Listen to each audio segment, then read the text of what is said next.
Shalom, shalom. Today is a sad day, for I learned of the passing of Rabbi J. Marcus, who was my rabbi for so many years. I moved to Staten Island when I was 4 years old, and he was the rabbi there until he made Aliyah.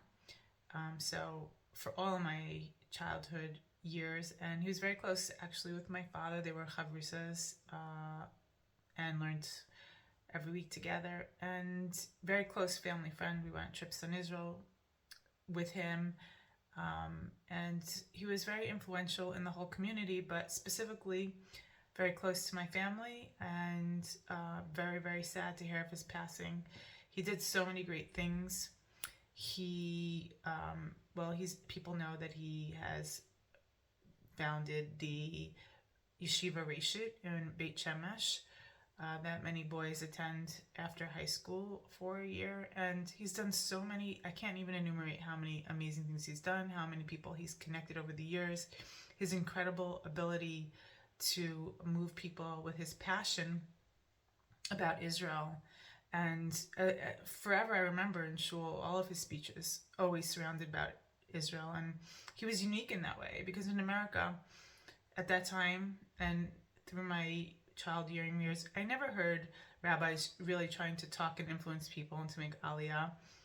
They were more about their congregation and just did not push people in that direction. And he, his whole life, was so aliyah minded, loved Israel so very much, and influenced so many people with his speeches and his passion for the country, and him himself moving, being an inspiration for all of his congregants, including myself.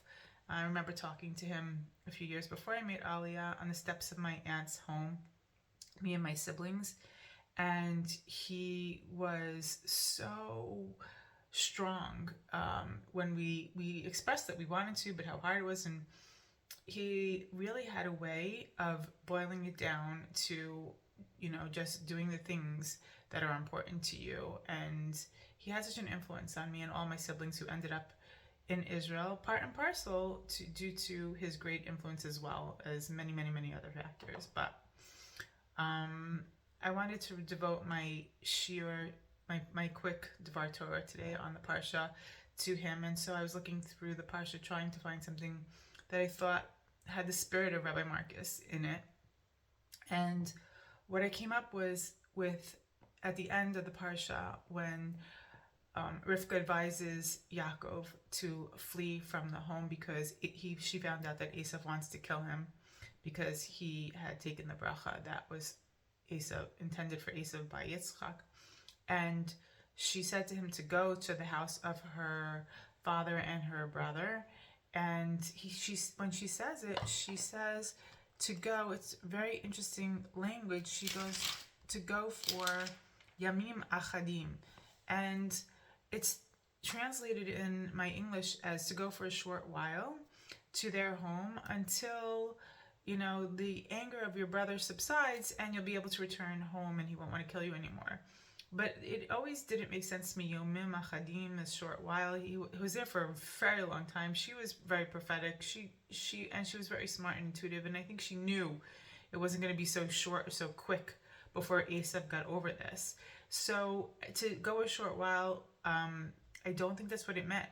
And I used to always think about this: what could it mean? And there's different interpretations about what Yamim Achadim could mean.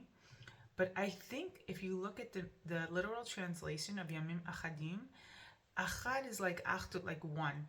So that all the days should be like one. In terms of what?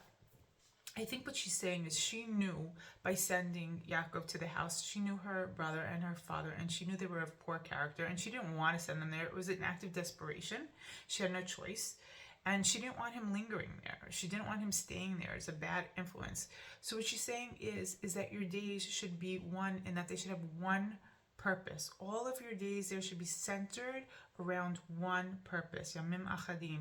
And that purpose is just to stay there until your life is not in danger anymore.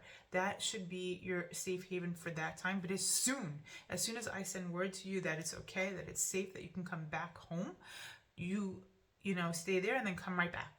Because you should not dwell in a place that's not good for you. He had to leave this great place that was intended by God as a promise to them.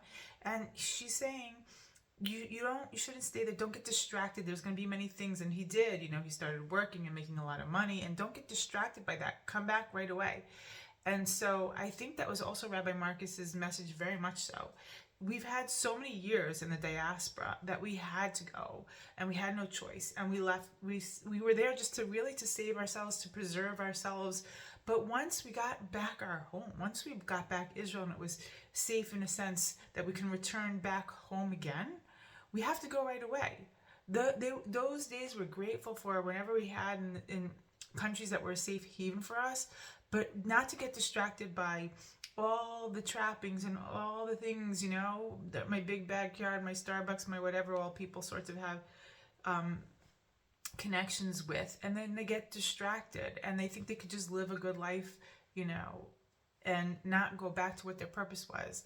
And that's what Rabbi Marcus always instilled in us, is that we were lucky. We were so lucky to have America. It was so good to us. But our purpose was to be in Israel, and we shouldn't we were there for one reason, but not to stay and get distracted by other reasons. Remember why you're there. Remember where you come from. Remember what your purpose is, and go back to it as soon as you can.